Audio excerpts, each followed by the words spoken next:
porque me pareció que no traía suficiente información. Entonces, me puse ayer y saqué mis acetatos viejitos, pero bonitos. Y entonces lo que me interesa es que tengan la información. Y así luego ustedes le quieren poner ahí colorido y todo eso, pues está bien, pero lo nombré Paranoia en acetatos. Y quiero que los tomen fotos para que tengan la mayor información posible. Ustedes estarán pensando, ¿por qué quiere que tengamos la información de la paranoia si los teóricos dicen que casi no existe? No es común la paranoia pura, la paranoia clásica, no es muy común. Todos los teóricos dicen eso. Pero es muy importante que conozcamos de la paranoia porque sí, lo que es muy común es la personalidad paranoide y lo que es peor, los estados o trastornos paranoides. Y también lo que es todavía más, la, el trastorno paranoide compartido. Habrán escuchado ustedes a veces oír sobre el folie à deux, ¿sí? Entonces, ese sí es un trastorno compartido con características de la paranoia. Por eso es bien importante que, aunque no sea muy común, tengamos bien claro las características de la paranoia. Entonces, arrancamos. La paranoia son psicosis delirantes que son crónicas, o sea que van deteriorando. Y como les expliqué ayer, regularmente su estructura es de la personalidad. Quiere decir que el problema principalmente viene como un trastorno de la personalidad paranoide, pero se va haciendo crónico, los síntomas se van agudizando y luego ya se llega a convertir en un trastorno con ideas delirantes. Entonces, fíjense bien, se afecta y se organiza como un desarrollo delirante y entonces ahí sí, ya estamos hablando de un trastorno mental, porque al tener una idea delirante, ¿sí? Y la idea delirante ser el centro de la vida de la persona, entonces ya se convierte en un trastorno mental. Dice aquí nuestra información que con el transcurso del tiempo se van construyendo ideas patológicas alrededor de la vida del sujeto que las padece, afectando su medio familiar, social y laboral. Aunque solamente es un síntoma que es la idea delirante de persecución y de grandeza, ¿sí? Se va haciendo tan marcada y tan patológica que luego afecta toda la vida de la persona, familiar, social y laboral. En los cuadros clínicos que aparece, ¿sí? Como una estructura ya delirante, cuando ya es crónica, sí, se presentan descompensaciones agudas. Aquí se puede presentar de diferentes intensidades y son también principalmente provocadas porque la persona no puede adaptarse al medio ambiente ni al contexto social, sociocultural. Desde luego porque desconfía de todos y de todo y todo le parece que está en contra de él, ¿sí? De esa persona. Por lo tanto, ¿sí? Lo que era un trastorno de la personalidad se convierte, sí pasa a ser un estado mental patológico porque ya el paciente, ya podemos decir que es un trastorno mental porque el paciente ya empieza a tener delirios, ¿sí? Y los delirios son, pues principalmente de persecución y de grandeza. ¿Por qué quiero que todo esto quede claro? Les vuelvo a decir, porque luego vamos a ver los trastornos paranoides y vamos a ver el trastorno paranoide compartido. Y ahí dentro del trastorno paranoide compartido vamos a poner o vamos a ver de ejemplos lo que son las sectas, lo que son los grupos muy cerrados. Bueno, dije que la paranoia pura es rara. Pero cuando ya está muy agudizados los síntomas, la persona se ve envuelto en pleitos legales. Es una persona muy beligerante, muy hostil, ¿sí? que siempre anda buscando, ahora sí que siempre anda buscando el pleito. Pueden llegar a cometer asesinatos debido a su idea delirante de persecución. Ya forma, cuando ya está crónico, ya forma un grupo de trastorno psicótico. La persona se vuelve aislada. En la esquizofrenia, ¿sí? Fíjense bien, en la esquizofrenia paranoide, no es esquizofrenia paranoia, ¿sí? Es paranoide. Siempre recuerden que la terminación oide nos va a indicar que son rasgos del trastorno. En la esquizofrenia paranoide, una observación. En una ocasión puse mal una respuesta porque me pusieron esquizofrenia paranoia. No, no, no, no, no. No puede ser esquizofrenia paranoia porque estaríamos cometiendo un error muy grande. Estaríamos diciendo que la persona tiene dos trastornos, que tiene esquizofrenia y que tiene paranoia. Por eso es importante que siempre tengamos en mente la terminación oide. Esquizofrenia paranoide. Quiere decir que es una esquizofrenia con rasgos de la paranoia. Y uno de los Maestra, yo Mande. tengo una duda de paranoico puro. Dice Ajá. que comete asesinato. ¿Qué Ujú. procede en este caso si encuentran a un paranoico puro que cometió un asesinato? ¿Lo meten al psiquiátrico o lo arrestan y lo meten a la cárcel con sus medicamentos o algo así? Bueno, el procedimiento lógico, yo no estoy diciendo que se lleve a cabo porque pues la justicia es medio rara, pero el procedimiento lógico es que una persona en esas circunstancias, que tenga un delirio, que los 4 psiquiatras certifiquen que está en un estado paranoico, ¿sí? O que está en un estado paranoide, entonces es inimputable, quiere decir que no puede ser juzgado, tiene que ser trasladado a un hospital psiquiátrico. Claro que va a estar encerrado, ¿verdad? Pero en un hospital psiquiátrico pues va a tener atención médica y de medicinas. Si los psiquiatras determinan que era una argucia legal para librarse de la justicia, pues entonces va a la cárcel, ¿sí? Pero recuerden, no nada más los paranoicos, la esquizofrenia, todos los trastornos mentales, todas las personas que presentan un trastorno mental y cometen un delito son inimputables. Quiere decir que no pueden ser juzgadas. ¿Sí?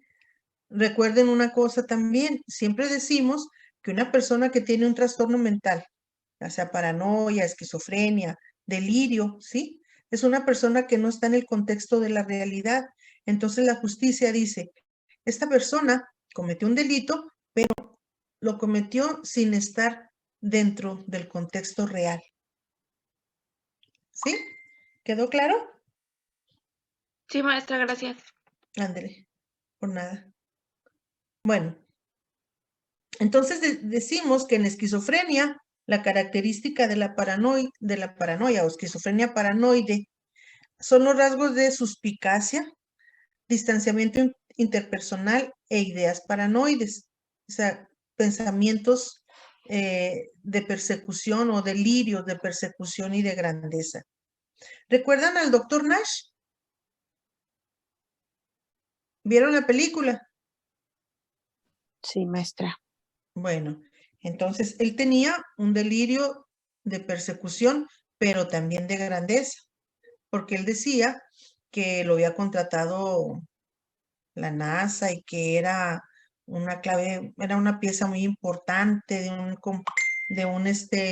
¿cómo se dice? Complot o de una confabulación. Entonces ahí se ven muy claro del delirio de persecución, porque también acuérdense que una de las alucinaciones era como un vestido de negro, un policía o algo así. Entonces, tenía muy marcado el delirio de persecución y también de grandeza, porque decía que él era acá, de hecho sí era, pero él le ponía más crema a sus tacos, ¿verdad? Decía que era el mero, mero bueno de la NASA. Bueno, también en la esquizofrenia, pues desde luego, la esquizofrenia paranoide, hay pensamiento mágico, alucinaciones, hay embotamiento emocional, porque acuérdense que la persona tiene aplanamiento en sus emociones, se ve aplanada, se ve sin rasgos faciales así de entusiasmo, de tristeza. Y también un pensamiento autista, ¿sí? Que están encerrados. En esto que les estoy diciendo, estos síntomas, los podemos ver muy claros en el doctor Nash, ¿sí? Incluso acuérdense que él daba su clase o estudiaba su clase allí escondidito en una ventana. Bueno, en los síntomas paranoides se pueden presentar en la histeria y trastorno límite de la personalidad. Este tipo de personalidad, estamos hablando de personalidad, tienen tendencia a reacciones de ira ante pequeños estímulos. Son esas personas muy iracundas, muy incontrolables, violentas, ¿sí? Que dan hasta miedo. Bueno. Esto, tómenle foto y luego a lo mejor lo pueden ampliar. Vamos a ver después en otro PowerPoint los tipos de paranoias. Tenemos el tipo erotomaníaco, el de grandiosidad, el celotípico, el tipo persecutorio, el somático y el mixto. Maestra, Estos- perdón, ¿le puede regresar una diapositiva para tomarle una foto, por favor?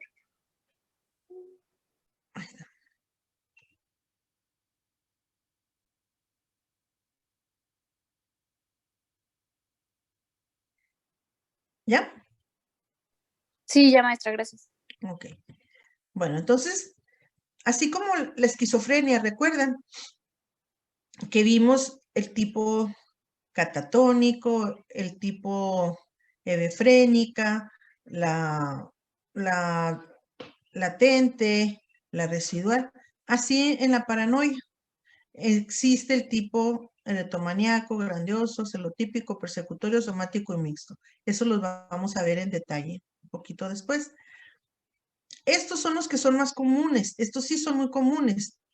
Como les digo, la paranoia clásica y pura no es muy común, pero estos tipos de paranoia, estos sí. Y luego vamos a ver lo que nos dice el DSM-4. Nos dice que el DSM-4 no considera la paranoia como una categoría aparte.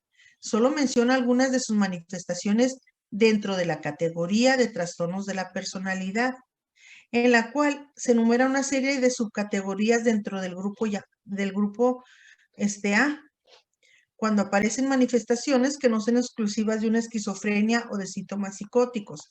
Bueno, el DSM dice que sería un anacronismo, porque dice, los síntomas paranoides se presentan o se pueden presentar en varios trastornos, dice. Sería un anacronismo tener paranoia ahí en el DSM y los trastornos de la personalidad, ¿sí? Trastornos paranoides de la personalidad. Así es que el DSM engloba en trastornos de la personalidad paranoide la categoría de paranoia. Bueno, entonces nos dice que los DSM como categoría tienen trastorno paranoide de la personalidad y que se manifiesta por la desconfianza en las intenciones de los demás, las interpretan como maliciosas, por ejemplo, por sospechas de que los demás van a aprovecharse de ellos o les van a hacer daño o engañar, tiene preocupaciones y dudas por la lealtad o fidelidad, presenta rencores, eso es muy importante, son personas que presentan rencores y no se les olvida, y percibe ataques hacia sí mismo que no son ocasionados por los demás.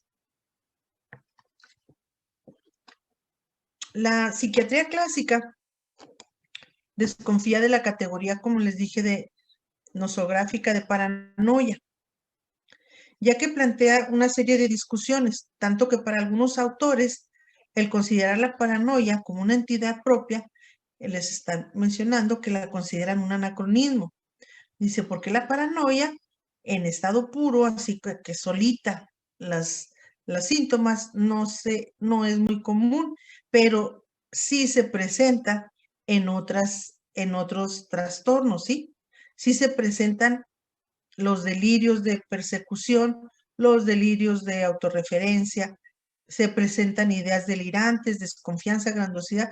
Todo esto sí se presenta en diferentes trastornos. Se puede presentar en la esquizofrenia, se puede presentar en la demencia senil, se puede presentar en un síndrome orgánico cerebral. Entonces, por eso dice que es preferible utilizar el sufijo oide, o sea, eso decidió el DSM para que no fuera algo así confuso o repetitivo. El oide que significa características o semejanzas del trastorno. Por ejemplo, en la paranoia, pues se dice paranoide. Recuerden que, por ejemplo, también en la personalidad, en los trastornos de personalidad, también se dice personalidad esquizoide. Es una personalidad que no llega a tener todas las características de esquizofrenia, pero sí tiene rasgos de la esquizofrenia.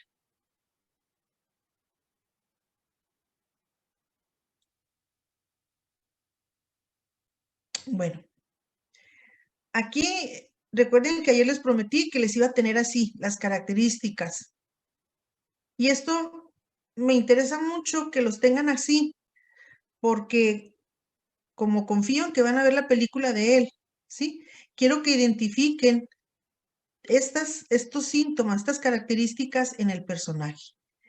Él tiene, este personaje, ustedes van a identificar si tiene patrones de suspicacia, si tiene una desconfianza general hacia los otros, si evita la intimidad, si siempre está en estado de alerta, si es rencoroso, tiene ideas de grandiosidad o son hombres de dos caras. Los tipos de paranoias o de trastornos paranoides, ¿sí? Ya sería el erotomaníaco, ya se los dije, grandiosidad, celotípico, persecutorio, somático y mixto. Dice el DSM-4. En el DSM-4, para su diagnóstico, nos dice, tiene que existir presencia de ideas delirantes no extrañas, de por lo menos un mes de duración. ¿Por qué puse esta lámina? Porque quise hacer énfasis en la presencia de ideas delirantes no extrañas. ¿Qué sería una idea delirante no extraña? ¿Qué se les afigura? Como el de la película, ¿no, maestra? Que creíamos que nos pudo envolver, que sí trabajaba para el gobierno. Ándele, exactamente. Una idea creíble. Ándele, así. Una idea delirante, no extraña, por ejemplo, a mí me tocó cuando estaba haciendo mi servicio social en el Hospital Libertad, me tocó un paciente, no sé si se les platiqué, un paciente que se veía muy bien arreglado, muy correcto, se veía, no se veía desasiado, ni que su pensamiento estuviera, distorsionado, ni agitado, se veía una persona muy normal. Y, después de que estuvimos ahí entrevistándolo, platicando, me pasó un papel, una cartita o papel, un mensaje, y me decía que le ayudara a salir porque su esposa y el contador, que él había sido un hombre de negocios exitoso y que su esposa y el contador de su negocio se pusieron de acuerdo para meterlo ahí en el hospital psiquiátrico porque los dos eran amantes y tenían, se pusieron de acuerdo para quedarse con su negocio y por eso lo metieron en el hospital. Fíjense bien que yo caí de cómo lo explicó, como lo manifestó él. Caí, y le dije a Javier, oye Javier, esta persona, mira, a lo mejor está aquí justamente. Y luego me dijo, no, hombre, yo ya lo investigué bien y dijo, ya tengo mucho más tiempo viniendo aquí al hospital que tú. No, dijo, es una idea delirante de persecución. Pero fíjense bien, es una idea delirante, pero no extraña, porque sí está lógico que pudiera pasar que la esposa y el contador de su negocio se confabularan, se enamoraran, y para deshacerse de él, vámonos al psiquiátrico.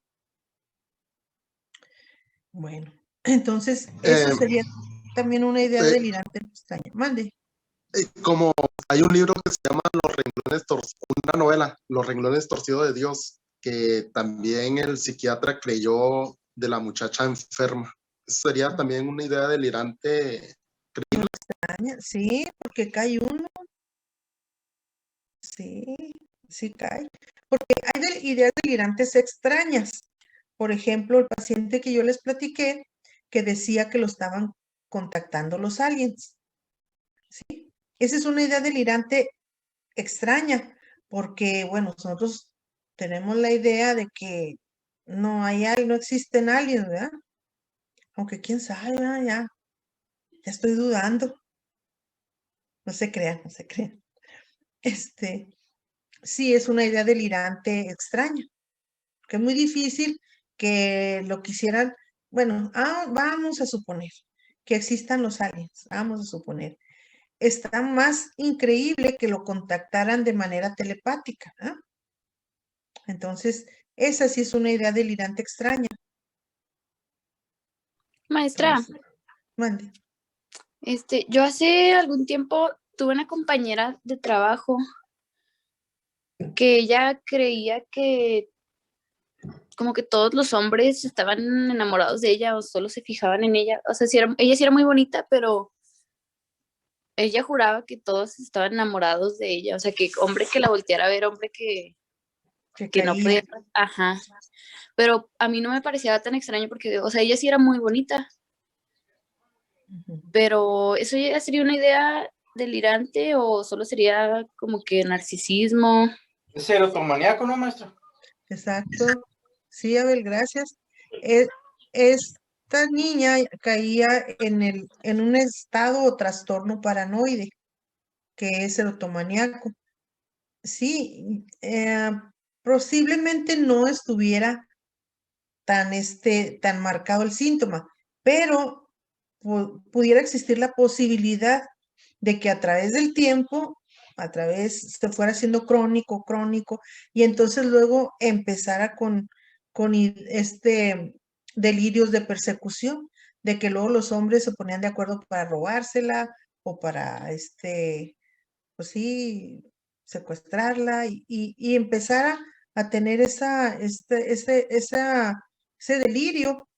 Y entonces viene el problema, porque cuando existe una idea delirante o un delirio, la persona entra en estados agudos, muy agudos de temor, de ansiedad, de pánico, y entonces es un sufrimiento, porque imagínense estar todo el tiempo, 24 horas del día, con el temor, con la idea delirante de que les van a hacer daño. Es algo muy terrible. Bueno, también lo que nos dice el DSM es que las alteraciones de la conducta no sean por efectos de alguna droga, una sustancia o alguna enfermedad médica.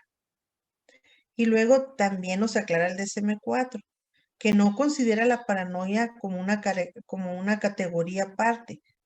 Y nos hace la aclaración, por eso yo le puse ahí una marca para que se den cuenta, que está dentro de la categoría de trastornos de la personalidad.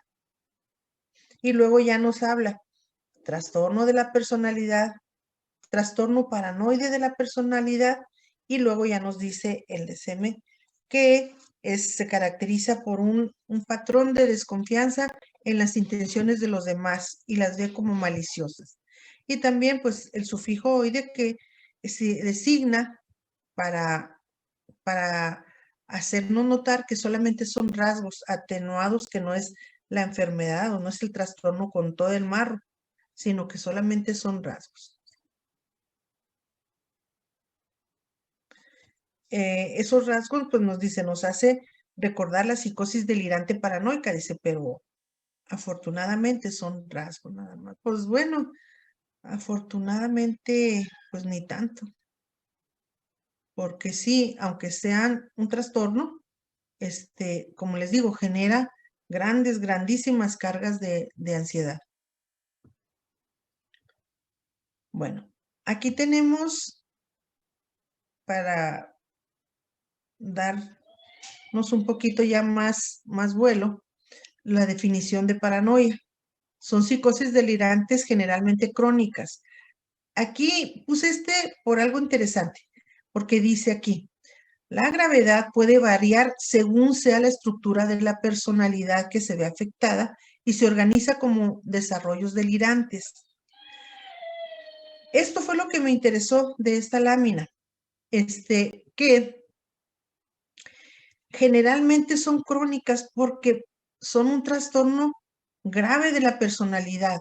Este trastorno viene desde que se fue formando la personalidad y se organiza como un desarrollo de toda una estructura delirante y que a través del tiempo ya se van construyendo ideas muy patológicas alrededor de la vida del sujeto.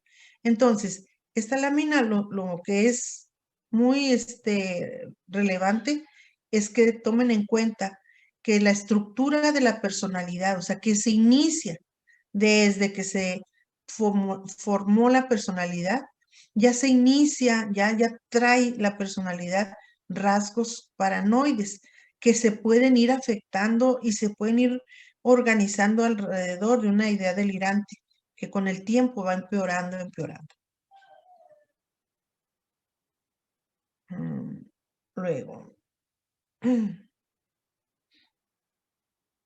Luego, también otra cosa interesante de esta lámina es que el DSM destaca tanto en los trastornos de la personalidad, destaca que debe haber la presencia de ideas delirantes no extrañas y deben de ser consistentes. Quieren decir que esas ideas delirantes deben durar al menos, ¿sí?, un mes y deben de ocasionar malestar a la persona, ¿sí? Recuerden que algo que nos dice el DSM es que los síntomas, ¿sí?, para considerarse un trastorno deben ocasionar malestar a la persona. Y también siempre hace énfasis en que no son debido a sustancias ni a enfermedad médica. Aquí anoté lo que nos dice Freud.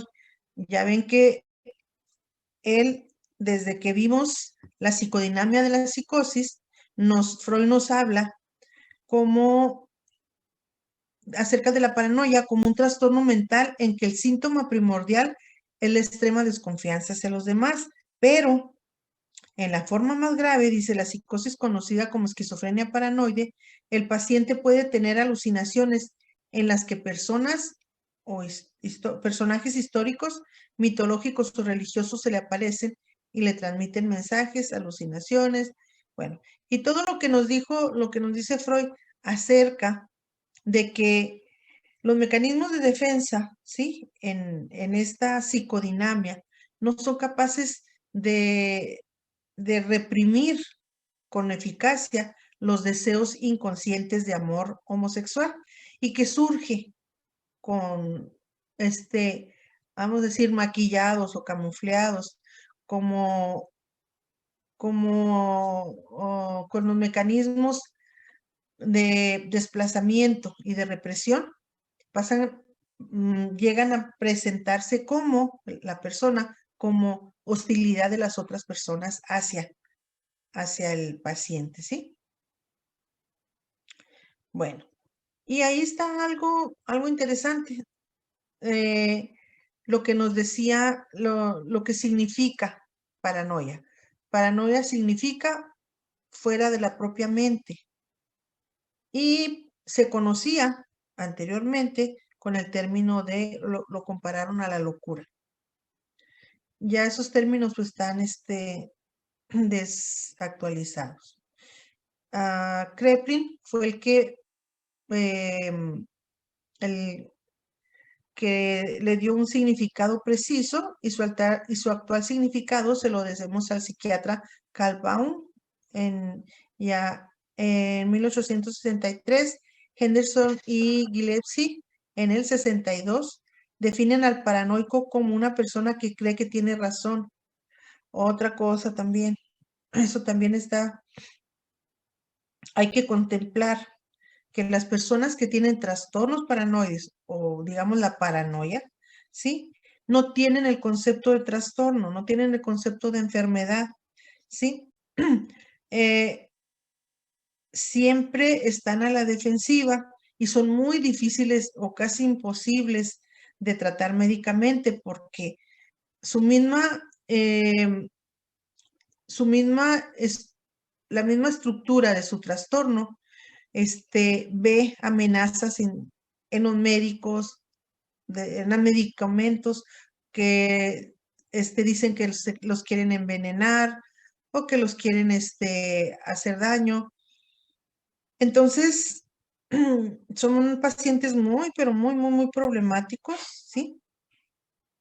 Porque sus ideas delirantes, sus creencias, están convencidos de que ellos tienen la razón. Esto que no tener conciencia de enfermedad, los hace ser pacientes muy difíciles porque no aceptan que se les dé medicamentos. Nos dice que el paranoico puro es capaz de llegar a cometer asesinatos y frecuentemente se ve envuelto en pleitos legales como respuestas a las amenazas que percibe en el exterior. Por eso dice, afortunadamente la paranoia pura es muy rara. Y muchas veces no se le puede diagnosticar correctamente y no existe un tratamiento conocido. Por eso, por la dificultad que presenta el paciente, por todo su manejo difícil, ¿sí? Por eso se dice que paranoia pura es igual a incurable.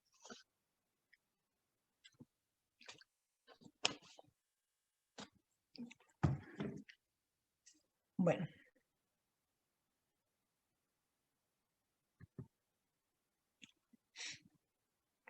Tenemos que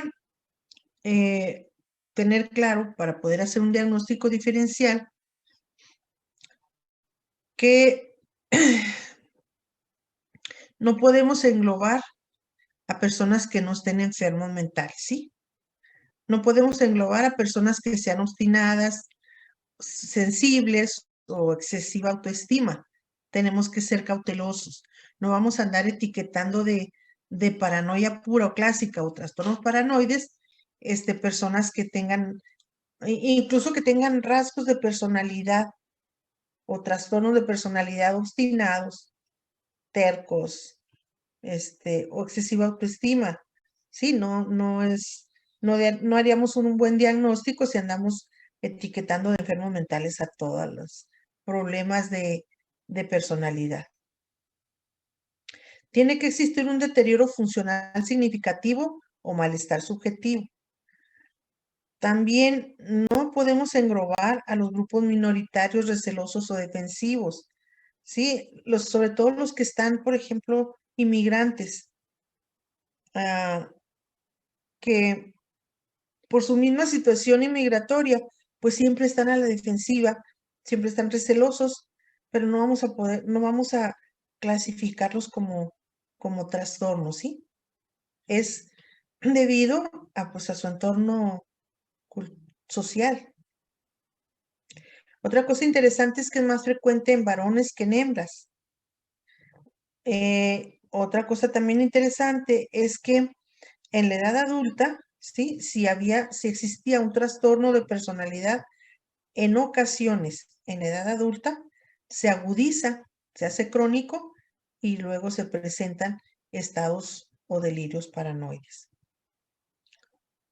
También puede aparecer, dice, en la infancia y adolescencia pueden aparecer actitudes y comportamientos solitarios, relaciones escasas con los compañeros, hipersensibilidad, pensamiento y lenguaje peculiares.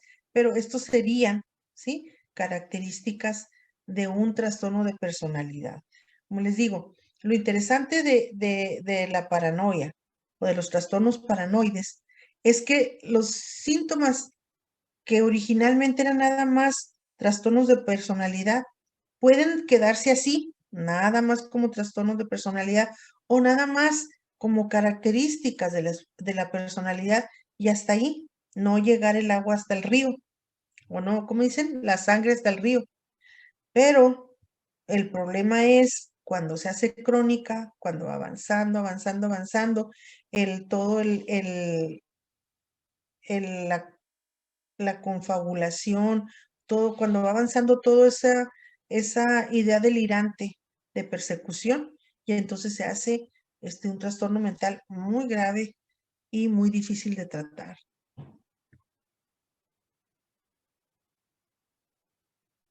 También no se debe de confundir con la esquizofrenia, ni con la histeria, ni con el trastorno límite de la personalidad.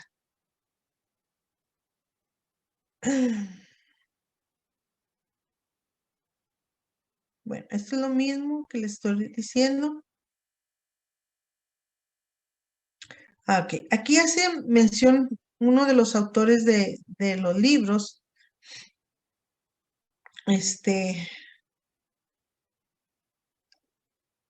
que ya ni recuerdo, como consulto varios libros, pues bueno, hay, ahorita les digo en la bibliografía, pero algunos de los autores de los libros dicen que puede haber una relación directa entre los profetas y los líderes que tienen características de personalidad, de grandiosidad y de ideas delirantes, ¿sí? Bueno. Y luego habla también de los grupos minoritarios y esto ya lo dijimos. Ok. También esto ya lo dijimos. Y luego dice rasgos para detectar un caso de paranoia. Esto es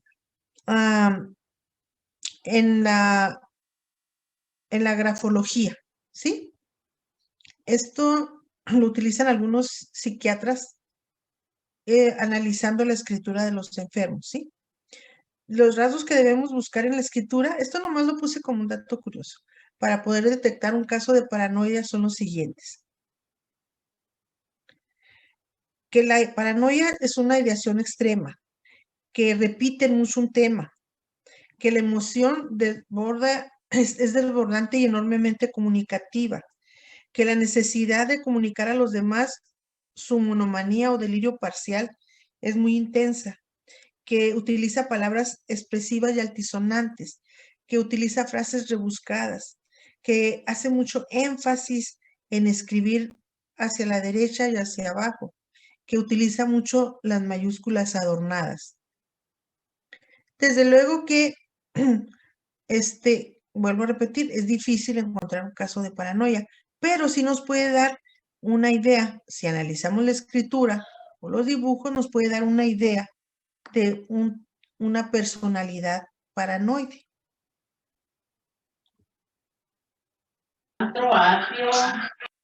¿Mande?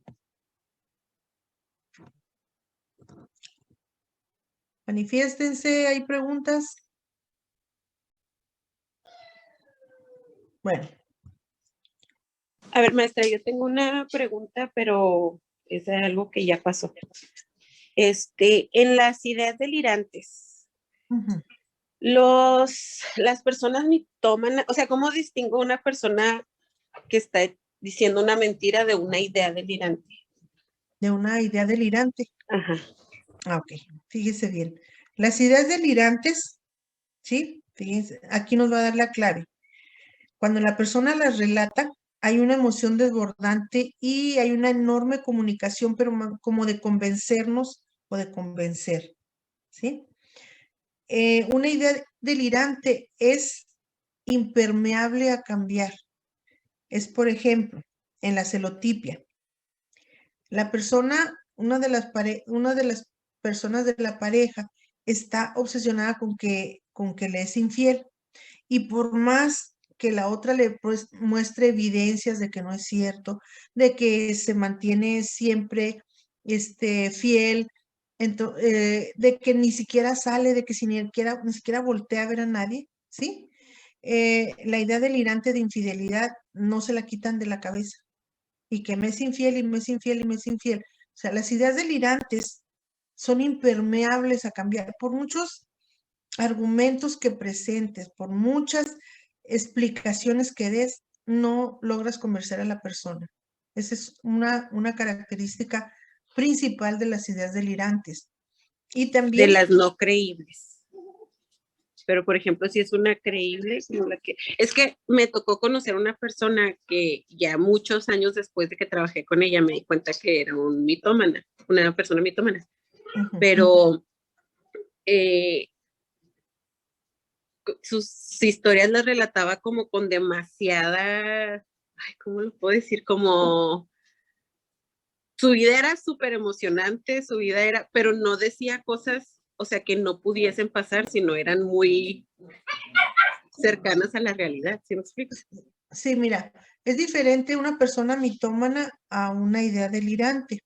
Una persona mitómana tiene mucha habilidad para formar historias, así como dices tú, en especial, dándole una emoción a su vida, ¿sí? En las que son los héroes, en las que son el centro de la acción. Pero tienen muchos recursos, vamos, pasan una historia, otra historia, otra historia, son muy convincentes, porque es un trastorno de personalidad también, puede haber combinaciones, ¿sí? De narcisismo, mitómano, ¿sí? Pero no hay que confundirnos. Una idea delirante es un trastorno psicótico. Y recuerden que les he dicho que en la psicosis no hay nada leve. Ahorita que yo les estoy explicando, una idea delirante, es impermeable a cambio. Podemos decir, pues es como una persona que es terca. No. Por eso es que les anoto aquí, el diagnóstico diferencial. No confundirnos, espérenme, ay, no confundir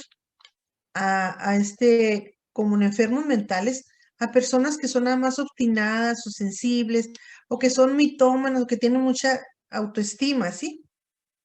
Que son muy dicharacheras.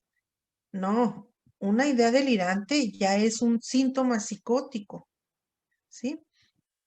Lo que sí puede ocasionar una especie de confusión.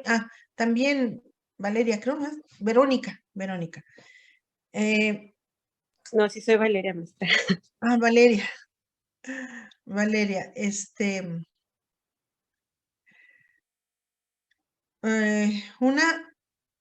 una idea delirante es impermeable a cambiar, por más que argumentos que pongas a la persona. Y tú dijiste ahorita, una idea delirante extraña. No, una idea delirante extraña fácilmente la detectas tú, pues que es psicótica, fácil. O como les puse el ejemplo, de que me vienen persiguiendo los aliens y me estoy encerrada y cerré la puerta porque ahí están afuera. Eso es una idea delirante extraña. Y no la puedes hacer cambiar a la persona. Allá afuera están los aliens, allá afuera están los aliens. Y es una idea delirante extraña. Pero también una idea delirante no extraña es como decir, es que la policía me está persiguiendo porque creen que yo tengo una información muy importante y me quieren hacer daño para hacerme quitar la información. Entonces, fíjate bien, esa es una idea delirante, pudiera ser una idea delirante no extraña, porque sí es posible que a una persona la anden investigando, ¿verdad? Pero luego no, te vas a dar cuenta que es una idea delirante porque es extrema, porque es la repetición de la misma, porque tiene mucha carga afectiva y porque tienen así una desesperación por hacerte entender su idea, que la compartas, ¿sí? Y no aceptan ninguna sugerencia, no aceptan, por mucho que pongas tú unas evidencias, mira esto, y les muestres evidencias, no cambian. Ahí sí ya, ahí ya sí, podemos estar hablando de un trastorno mental, ¿sí? Bueno, a ver, dime.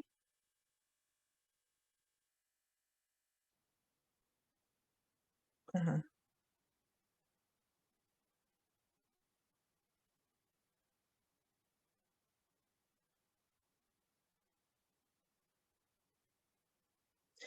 Ah, sí, cierto, yo les di el diagnóstico, ¿verdad? Era para la clase de la maestra Dianey.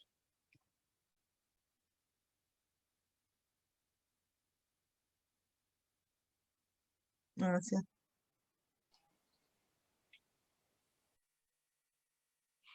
Ujú. Sí, sí, sí. No recuerdo bien el caso, pero sí recuerdo que les hice un reporte, ¿verdad? No, al contrario. No, no. Ah, lo que pueda Eso yo. nos tocó a nosotros hacerla a Frosto y a mí, maestra. Y no me acuerdo si a Naín también, ¿verdad, Frosto? Sí, Y no, él tenía lo que usted dice, pues tenía ideas delirantes, o sea, estaba convencido de lo que estaba hablando. Y me y imagino que alucinación uno auditiva. ajá. Entonces ahí confirma lo que usted está diciendo, o sea, el delirio de este hombre, de creer lo que estaba diciendo. Sí, sí podemos, si tenemos todas estas referencias, podemos identificar bien una idea delirante. Y es muy importante que tengamos estas referencias, que tengan estos apuntes, porque luego cuando veamos un trastorno paranoide, fíjese, paranoide compartido, porque vamos a ver trastorno psicótico compartido, ¿sí? Es como decir, no es como decir, es decir que se puede compartir la esquizofrenia. Pero un trastorno paranoide compartido ya es un trastorno psicótico paranoide, o sea, que tiene rasgos de la paranoia y que además está compartido. Pero ese, ahí vamos, todavía no nos toca, ahí vamos al pasito.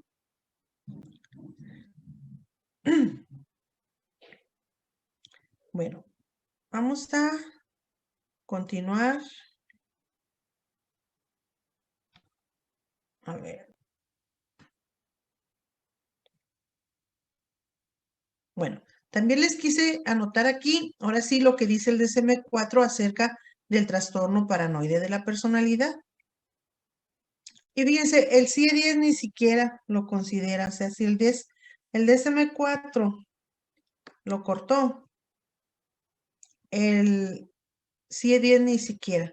Pero sí nos hace una descripción muy precisa del trastorno paranoide de la personalidad. Y nos dice que en el criterio A, dice, es una desconfianza y suspicacia general desde el inicio de la edad adulta, de forma que las intenciones de los demás son interpretadas como maliciosas que aparecen en diversos contextos, como lo indica 4 o más de los siguientes puntos. Aquí nos dice la edad, que debe ser el inicio de la edad adulta, que debe de prevalecer, ¿sí? A la idea delirante de persecución o de grandeza. Y dice, aquí tenemos estos ítems. Si ya califica con 4 o más, ya marchó. Ya tiene o presenta un trastorno paranoide de la personalidad. Entonces, una de esos sería sospechas sin base suficiente que los demás se van a aprovechar de ellos, les van a hacer daño o les van a engañar. 2, preocupación por dudas no justificadas acerca de la lealtad o la fidelidad de los amigos y socios. 3, reticencia a confiar en los demás por temor injustificado a que la información que compartan vaya a ser utilizada en su contra. Aquí ellos dicen que todo lo que digan va a ser utilizado en su contra. 4, en las observaciones o los hechos más inocentes vislumbran significados ocultos que son degradantes o amenazadores. 5, alberga rencores durante mucho tiempo. Por ejemplo, no olvidan los insultos, injurias o desprecios. 6. Persigue ataques a su persona o a su reputación que no son aparentes para los demás y está predispuesto a reaccionar con ira o a contraatacar. Como les digo, son personas muy hostiles y beligerantes, o sea, buscan mucho el pleito. 7. Sospecha repetida e injustificadamente que su cónyuge, su pareja, le es infiel. En el criterio B nos dice que estas características no aparecen exclusivamente en el transcurso de una esquizofrenia. Dice, deben estar estables, no nada más que se presenten en un cuadro esquizofrénico. Dice tampoco que se presenten en un estado de ánimo, en un trastorno del estado de ánimo con síntomas psicóticos u otros trastornos psicóticos, y tampoco deben ser debido a los efectos fisiológicos directos de una enfermedad médica.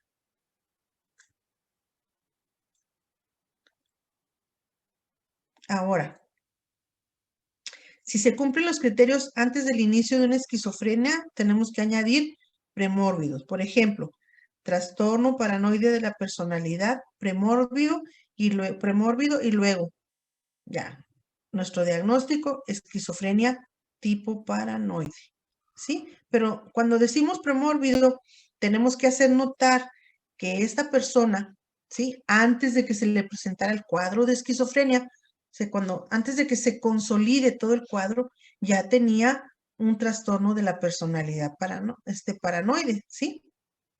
Eso también es muy importante que lo anotemos cuando hacemos un diagnóstico, porque los cuadros psicóticos se pueden presentar de manera reactiva, de repente, ¿sí? Y la persona había sido más o menos rara, pero no más funcional, y de pronto, ¿sí? Empieza a presentar ya todo un cuadro psicótico. Y ya dependiendo de la duración, pues ya nosotros decimos si es esquizofrenia, esquizofreniforme o reactiva breve. Pero si nosotros en nuestra historia clínica nos damos cuenta que esta persona antes de presentar un cuadro psicótico ya tenía una personalidad premórbida, un trastorno de la personalidad premórbida, es importante que lo anotemos porque esto nos va a decir, ¿sí? O al psiquiatra le va a decir si tiene buen pronóstico o mal pronóstico. Porque si tiene un estado premórbido, paranoide de la personalidad, el pronóstico es más, quiere decir que esta persona ya tenía deterioro, ya viene arrastrando un trastorno crónico, y entonces es más probable que su pronóstico no sea muy bueno.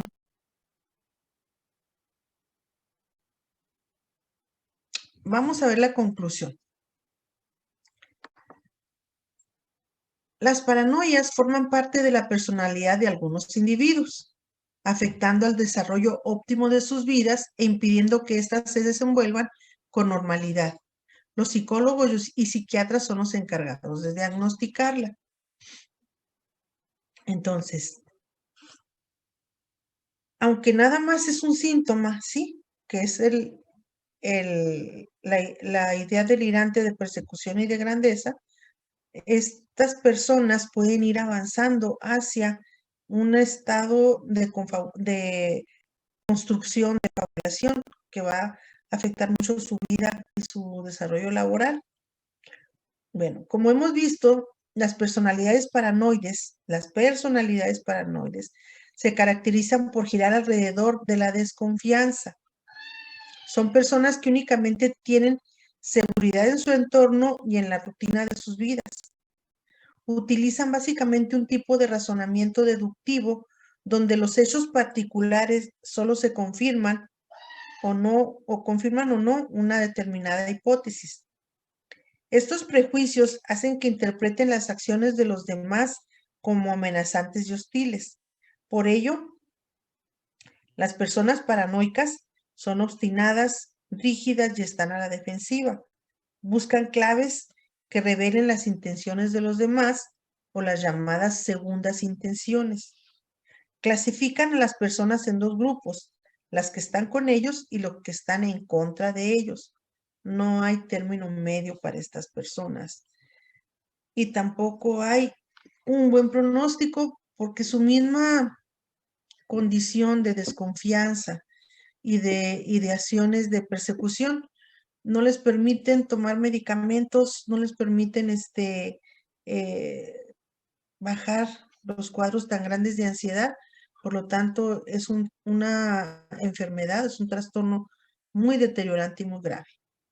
Maestra, y en este caso también hay como un rango de edades o como ciertas situaciones para que se detone o cómo funciona aquí. Sí, el rango de edad nos menciona el DSM que es a partir de la edad adulta. Pudiéramos decir, ¿qué consideran ustedes a partir de la edad adulta? Unos 26 años, 24, más o menos, ¿no? Ujú. Y dicen aquí los teóricos que un detonante es, fíjense bien, no se vayan a burlar, es casarse, el matrimonio o tener pareja. Ya decía yo, maestra, por algo no me animo. Sí, y esto suena lógico porque al casarse o al tener un compromiso con una persona, empieza más la idea delirante de desconfianza, de traición, de celos, de engaño, ¿sí? Y empieza a subir grandemente los niveles de ansiedad. Son personas que luego regularmente están solas porque no pueden tener una relación de confianza. Para tener las personas relaciones con los demás y con una pareja, pues es importante tener confianza. Bueno, ¿tienen alguna pregunta acerca de la paranoia o personalidad paranoide? Maestra, yo tengo una duda sobre la película. La última escena no la entendí muy bien, donde la persona o el personaje camina zigzagueando. Ujú. ¿Es parte del síntoma o no? Oye, Naín, te voy a regañar porque les dije que primero vieran la información. No te creas, no está bien, está bien. Vuélvela a ver en ahí. Lo que nos está hablando cuando camina así como en zigzag, ¿sí? Nos está hablando de que presentan conductas ritualistas, conductas muy estereotipadas, ¿sí? Si te fijas, Enaín, todo lo que les estoy diciendo lo refleja perfectamente en la película. Sí.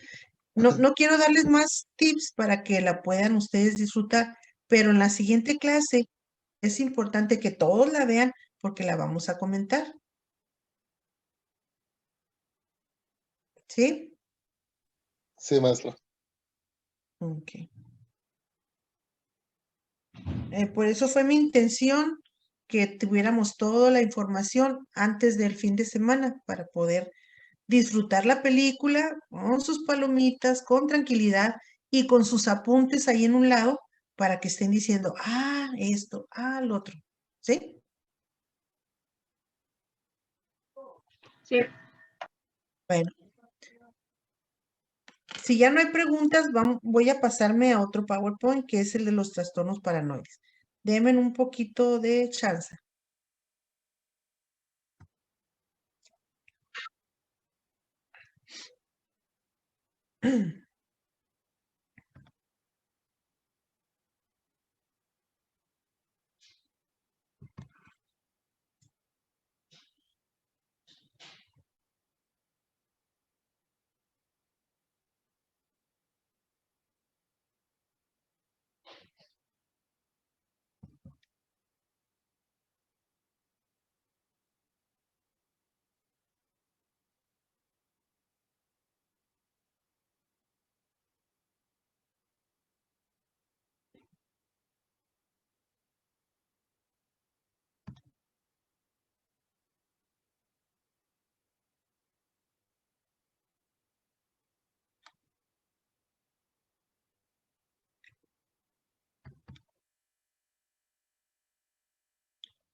¿Ya les apareció en la pantalla?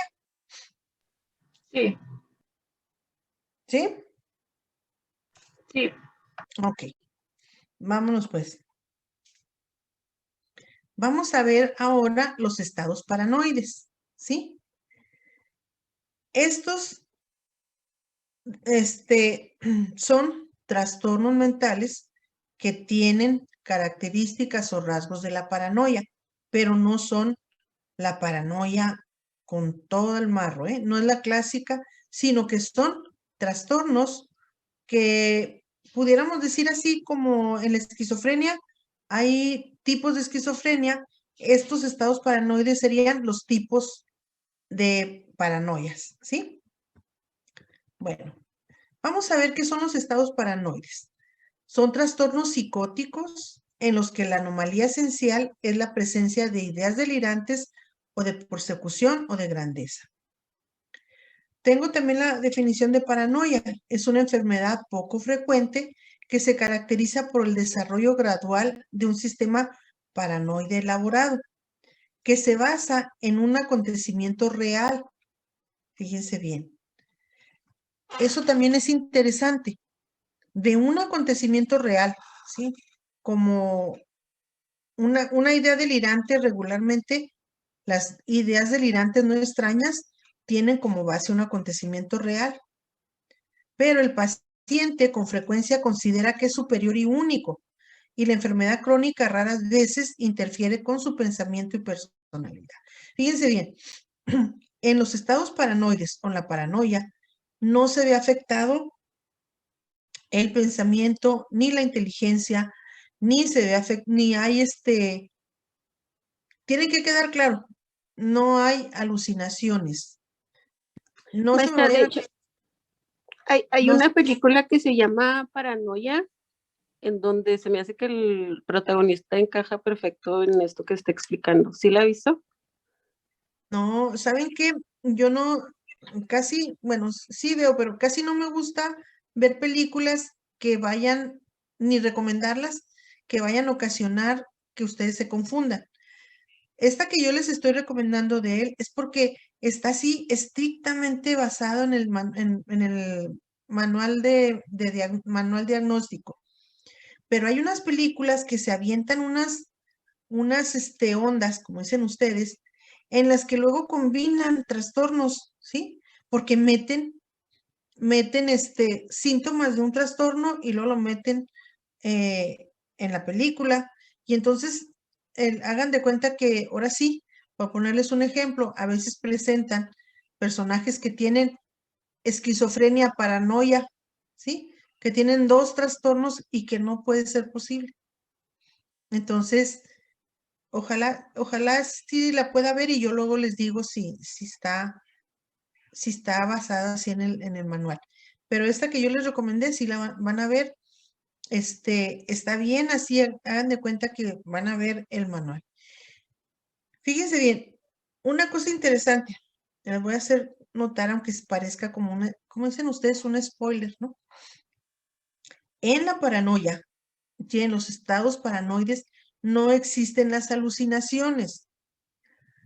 El director quiso poner una escena en la que lo que sucede es que maximizó la idea delirante de persecución, pero no es una alucinación, ¿eh?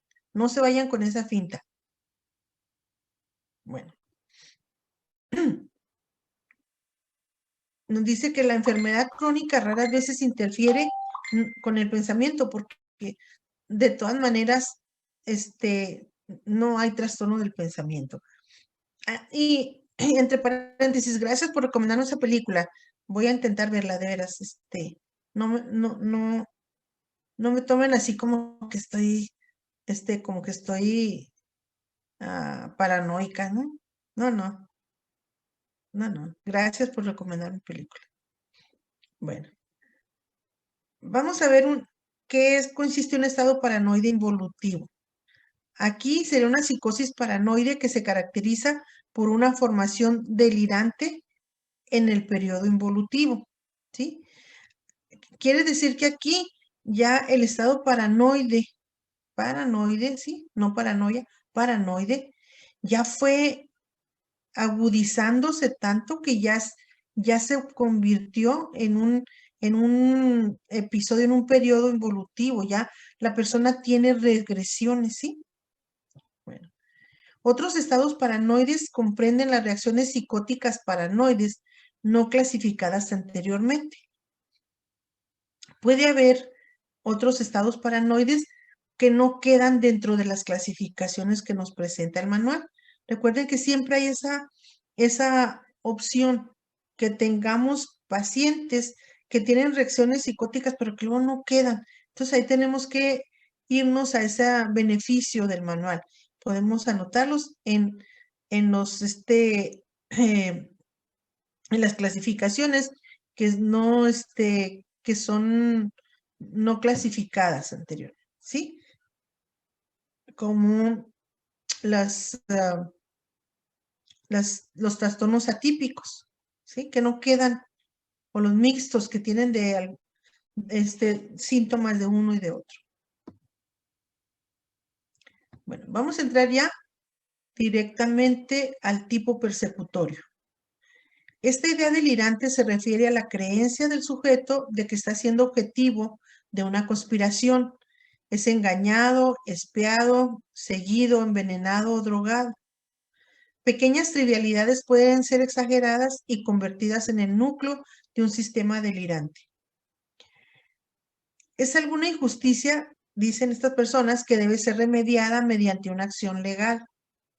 Y también pueden reaccionar de forma violenta contra los que creen que les están haciendo daño.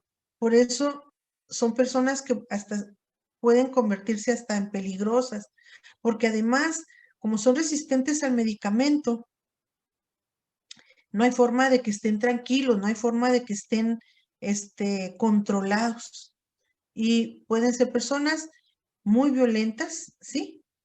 Y como es muy difícil darles un seguimiento en un tratamiento, pues sí, son personas que pueden ser peligrosas. Trastorno erotomaniático, ¿cómo? Erotomaniático, no. Erótico. Ya me hice, Eromático, ¿no? Eromático. a ver, Eronático, ya no me hice un maestra. trabalenguas aquí. Es Ya me hice un N, ¿no? trabalenguas. ¿Cómo? ¿No es una N y una A? Aeronático. No, aromático no. Aromático, no maestra, parece una M más que una N. No, es que yo le Yo veo borré la N. M y la A. Sí, porque no es erotomanía, aromático. ¿Es Es erótico? erotomaníaco. ¿No será erótico, maestra? Erótico. Bueno, pues erótico o erotomaníaco. Bueno, pues en ese trabalenguas va involucrada la sexualidad. Dice, es cuando otra persona está enamorada del sujeto. La idea delirante suele referirse a un amor romántico idealizado y una unión espiritual más que atracción sexual. Frecuentemente la persona recae esta convicción en un estatus más elevado, por ejemplo, una persona famosa, un artista, un superior en el trabajo o un extraño. Son habituales los intentos por contactar con el objetivo mediante llamadas, cartas, regalos, visitas, vigilándole y acechándole. En ocasiones se mantiene la idea delirante en secreto. La mayoría de la muestra de la población clínica son mujeres las que presentamos este trastorno. Y la mayoría de la muestra de población forense son hombres. La población forense es aquellos que pues se suicidan o cometen un asesinato, ¿sí? Los que van a la cuestión de la criminología. Fíjese bien, este tipo de trastorno o estas consecuencias de este trastorno es muy común que lo sufran los artistas, ¿sí? Los artistas se ven acosados por este tipo de personas. Sí es común, sí es bastante común. Hay artistas que hasta tienen que traer vigilancia o pedir una restricción porque las personas, los acosan, les llaman, los espían, los vigilan, ¿sí? A mí me tocó ver una entrevista de un sujeto, lo estaban entrevistando en las cámaras, y decía que él había sido amante de Pati Navidad, eso fue en México, y que Pati tenía una hija de él, y que el problema es que él quería a su hija y quería verla, y que esta mujer, Pati Navidad, no la dejaba verla, ni acercarse. Entrevistaron a Pati Navidad y dijo que no, que ella nunca había tenido hijos y que ni conocía a esa persona y que ya estaba cansada de que nomás la estuviera vigilando y acechando y que iba a pedir una orden de restricción, ¿sí? Eso lo tenemos en nuestra artista mexicana, pero también los artistas internacionales sufren mucho de este tipo de personas que tienen este trastorno. A mí en el trabajo clínico me tocó nada más una muchacha, una joven, que su trastorno erótico o eromaniático, Sí, maestra, eromaniático, se me hace que sí es erotomaníaco porque busqué eromántico, eronático y no existe erotomaniaco, la palabra. Ujú, sí, es erotomaníaco. erotomaniaco. Bueno, ella decía que ella tenía un romance con Adal Ramones, ¿sí les platiqué? Y Sí, que nada más que ella no podía decirlo, ni tampoco él, porque pues él era un artista muy conocido, pero que como no se podían ver, él le mandaba mensajes en el programa y me dice, mire, ¿se ha fijado que que Adal Ramones menciona unos puntos en cada programa? Le dije yo, pues sí. Dice, pues esos son los mensajes que me manda. Son mensajes que son para mí, pero son en clave. Dije, pues bueno. Entonces, esa es una idea delirante. Y por más que yo la tratara de convencer, pues no iba a poder porque es una idea delirante. Ella estaba firmemente convencida que era novia de Adal Ramones. ¿Sí? Entonces, ese es un trastorno erotomaniaco. El celotípico. Esta idea delirante es que el cónyuge o amante es infiel. Esta ha de ser una merma para la pareja de alguien que tenga un trastorno celotípico, porque esta creencia aparece sin ningún motivo y se basa en inferencias erróneas que se apoyan en pequeñas pruebas. Por ejemplo, ropa desarreglada o manchas en las sábanas que son guardadas y utilizadas para justificar la idea delirante. Y estas personas andan buscando constantemente una prueba de que la pareja le es infiel, ¿sí? El sujeto con esta idea delirante suele discutir con el cónyuge o amante e intenta intervenir en la infidelidad imaginaria.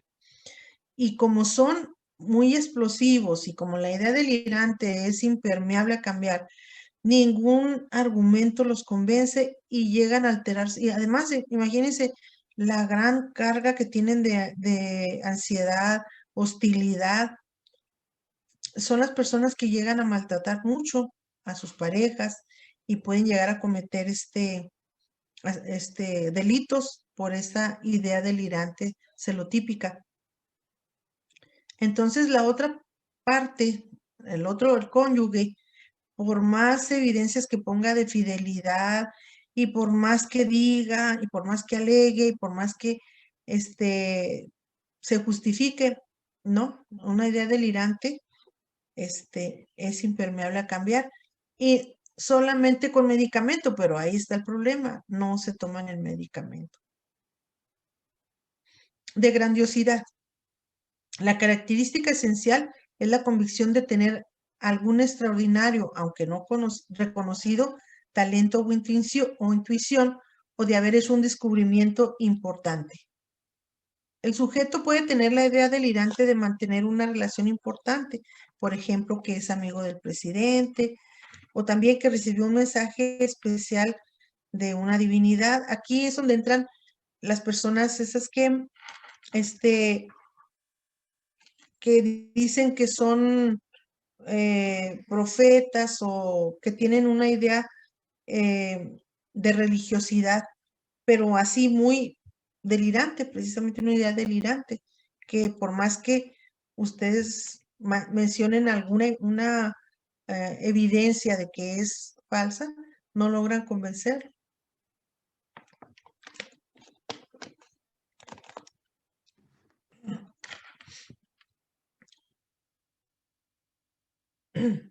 Bueno, y aquí está la definición de un trastorno delirante.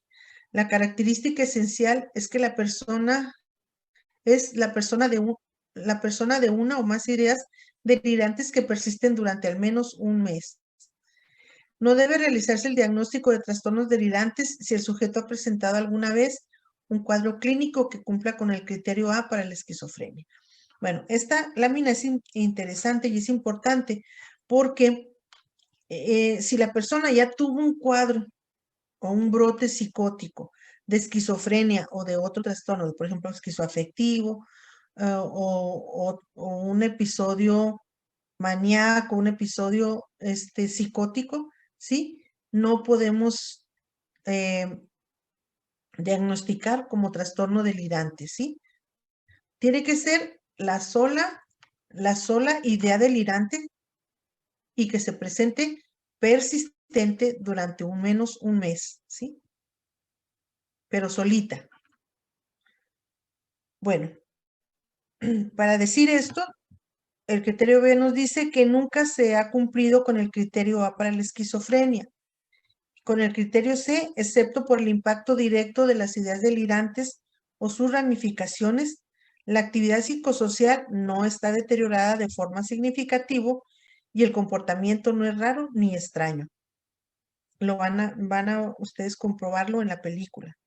Entonces, ¿por qué el comportamiento no es raro ni extraño? Porque no hay trastorno del pensamiento, ni de la conciencia, ni trastorno de la inteligencia. Lo único que predomina es la idea delirante. Si se han producido episodios afectivos simultáneamente a las ideas delirantes, la duración total ha sido breve en relación con la duración de los periodos delirantes. Es el criterio D. El criterio E, como siempre, es el de exclusión, que la alteración o el trastorno delirante no se debe a los efectos de una droga o de un medicamento o alguna condición médica. Bueno, el tipo somático, esta idea delirante se refiere a funciones o sensaciones corporales.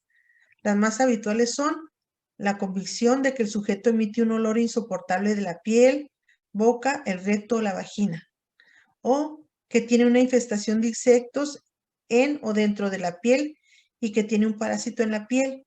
Aquí, ¿sí?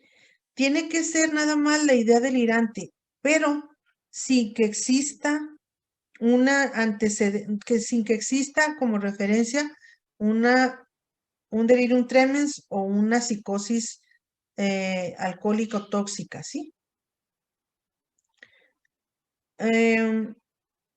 Otra idea delirante tipo somática es que tiene malformaciones en el cuerpo y que son feas.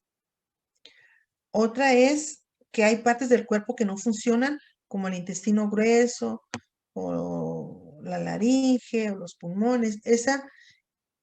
Toda una idea delirante somática tiene que involucrar funciones corporales o sensaciones corporales. Bueno, estas serían las principales ideas delirantes.